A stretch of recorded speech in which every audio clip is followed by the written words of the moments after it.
মধুখালীতে বাবাকে হাসপাতালে নেওয়ার পথে প্রাণ গেল মেয়ের, আশঙ্কাজনক বাবাসহ আরেক মেয়ে।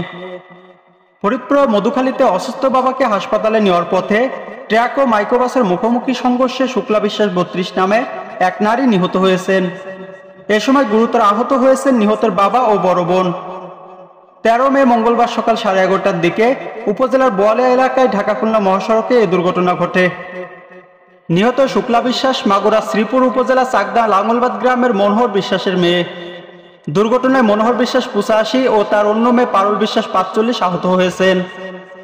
স্থানীয় সূত্রে জানা গেছে, অসুস্থ মনোহর বিশ্বাসকে মাইক্রোবাসে ফরিদপুর মেডিকেল কলেজ হাসপাতালে নিয়ে যাচ্ছিলেন তার দুই মেয়ে।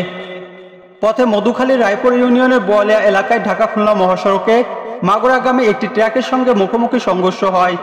এতে ছোট বোন শুক্লা বিশ্বাস ঘটনাস্থলে নিহত হন।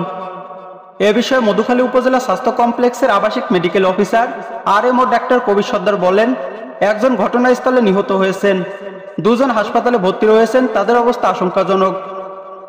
এ ব্যাপারে করিমপুর হাইওয়ে থানার ভারপ্রাপ্ত কর্মকর্তা ওসি মোহাম্মদ সালাউদ্দিন চৌধুরী বলেন, দুই মেয়ে তার বাবাকে নিয়ে হাসপাতালে যাচ্ছিলেন ডাক্তার দেখাতে।